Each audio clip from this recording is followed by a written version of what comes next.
राष्ट्रवादी काँग्रेस पक्षाच्या महिला प्रदेशाध्यक्षा रुपाली चाकणकर आपल्यासोबत आहेत। आज जनसन्मान यात्रेची सुरुवात होते दिंडोरीतून। आज आगामी विधानसभा निवडणुकांसाठी कुठेतरी एक रणशिंग फुंकण्याचा प्रयत्न होतोय।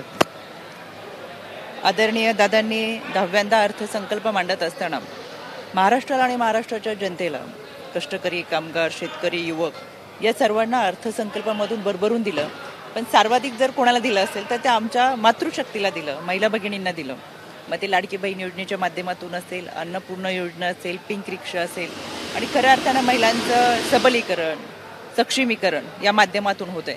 आणि या निमित्तानं हा संवाद साधण्यासाठी या निमित्तानं दादा प्रत्येक तालुक्यामध्ये स्वतः जात या महिला भगिनींशी, शेतकऱ्यांशी, आपण पाहतोय आज या ठिकाणी शेतकरी मेळावा आहे, शेतकऱ्यांचे काही प्रश्न असतील ते जाणून घेणं आणि सोडवण्याचा प्रयत्न या माध्यमातून करतात। आणि मला असं वाटतं की 365 दिवस दादांचं काम चालू आहे। त्याच्यामुळे विधानसभा निवडणुका आणि म्हणून हे असं काही समीकरण होऊ शकत नाही। दररोज काम करणाऱ्या माणसाला निवडणुका आणि निवडणुकीचा कालावधी फार महत्त्वाचा नसतो। विधानसभेच्या दिंडोरी मतदारसंघातून ही सुरुवात होते आहे आणि याच दिंडोरी मतदारसंघामध्ये 1-2 मतप्रवाह देखील पाहायला मिळत आहेत। नरहरी झिरवळ तुमच्यासोबत आहेत, तर गोकुळ झिरवळ यांच्याशी काही वेळापूर्वी आम्ही बातचीत केली आणि त्यांना स्पष्ट केलं मी शरद पवारांसोबत आहे आणि आगामी विधानसभा मी त्यांच्यासोबत लढणार आहोत। मला वाटतं गेल्या 8 दिवसापूर्वीच झिरवळ साहेबांनी स्वतः मुलाखतीमध्ये या प्रश्नाचं उत्तर दिलेलं आहे।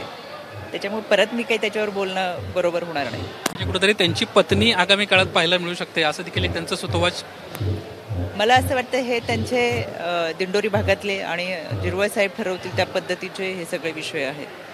ते माझ्यापेक्षा चांगले उत्तर आपल्याला देतील। त्यांच्या प्रश्नांची उत्तर मी देणं बरोबर नाही। तुम्ही महिला प्रदेशाध्यक्ष होता, संजय राठोड प्रकरण संपूर्ण महाराष्ट्रानं पाहिलं। या प्रकरणामध्ये चित्रा वाघ यांनी ज्या पद्धतीने आरोप केले होते आणि त्यानंतर त्यांनी ज्या पद्धतीने भूमिका बदलली यावरून सर्वच ठिकाणाहून त्यांच्यावर टीका होत होती। काल हायकोर्टानं देखील त्यांना झापलेलं आहे। तुम्ही जनहित याचिकांचा कुठेतरी खेळ करता अशा स्पष्ट शब्दात त्यांना सुनावताना असं देखील म्हटलेलं आहे की भूमिका बदललं की तुमच्या जनहित याचिका बदलतात आणि हे काही योग्य नाही असे खडेबोल सुनावले। ज्यावेळेस हे प्रकरण घडलं त्यावेळेस मी आयोगाला अध्यक्ष नव्हते। माझ्या अगोदरचं हे प्रकरण आहे। त्याच्यामुळे त्यानंतर माझ्याकडे आयोगाकडे ज्या केसेस आल्या, साधारणतः आम्ही ह्या सगळ्या केसेस घेत असताना संबंधित आमच्याकडे लीगल एड सेल आहे, त्यांच्या माध्यमातून जात त्याचा पाठपुरावा करत असतो।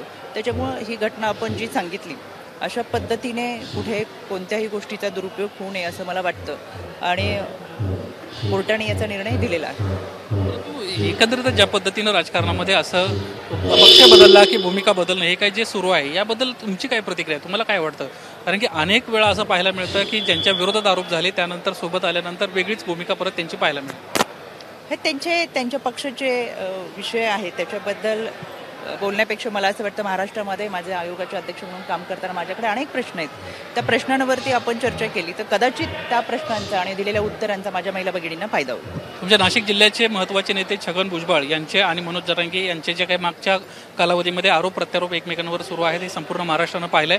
आता जरांगेंना एक भूमिका थेट घेतलेली आहे। ज्या मतदारसंघामध्ये छगन भुजबळ जातील त्या मतदारसंघातला उमेदवार पाडा असं त्यांना कार्यकर्त्यांना आव्हान केलेलं आहे। देवेंद्र फडणवीस त्यांना घेऊन गेले होते, त्यामुळे माड्याचा उमेदवार देखील पाडा असं देखील त्यांना म्हणतात। ते काय बोलतात त्याच्यापेक्षा जनता काय बोलते हे फार महत्त्वाचं आहे आणि जनतेचा कौल कसा आहे हे महत्त्वाचं आहे। त्यांच्या सगळ्यांच्या विधानावरती बोलण्यापेक्षा पक्ष म्हणून पक्षाची भूमिका आमचे वरिष्ठ नेते याबाबत घेतील।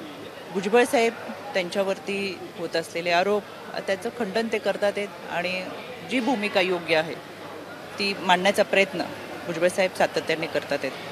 शेवटी प्रत्येकाला आपल्या समाजाची भूमिका मांडण्याचा अधिकार असतो आणि सुरुवातीपासून आदरणीय भुजबळ साहेब सांगत आले की समाजाला आरक्षण मिळालं पाहिजे, ते देखील त्यांचा अधिकार आहे, तो त्यांचा हक्क आहे आणि ते देत असताना ओबीसीला पुढे धक्का लागू नये ही भूमिका त्यांनी सुरुवातीपासून घेतली, पण कोणाचा अधिकार त्यांनी नाकारलेला नाही असं।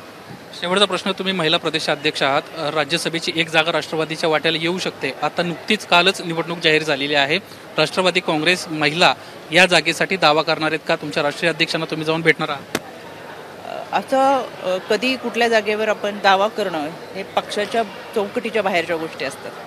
खरं तर मी गेले अनेक वर्ष खडकवासला मतदारसंघामधून तयारी करते आणि खडकवासला मतदारसंघात गेले 5 वर्षापूर्वी देखील ज्या दिवशी माझी मुलाखत पक्षाकडे होती त्या दिवशीच मला प्रदेशाध्यक्षपद मिळालं, त्याच्यामुळे माझी उमेदवारी राहिली। यावेळेस आदरणीय दादांकडे देखील खडकवासला विधानसभेसाठी मी मागणी करेन। धन्यवाद आमच्याशी बातचीत केल्याबद्दल. एकंदरीतच रुपाली चाकणकरांनी राज्यसभेत कुठलाही इंटरेस्ट नाहीये, आपलं लक्ष आगामी विधानसभा निवडणुकीवर आहे आणि खडकवासल्यातून आपण उमेदवार असू अशा पद्धतीची या ठिकाणी एक सुतोवाच केल्याचं आपल्याला पाहायला मिळत आहे. कॅमेरामन अनिल सिंगरेसह निलेश बुधावले, एबीपी माझा, मुंबई.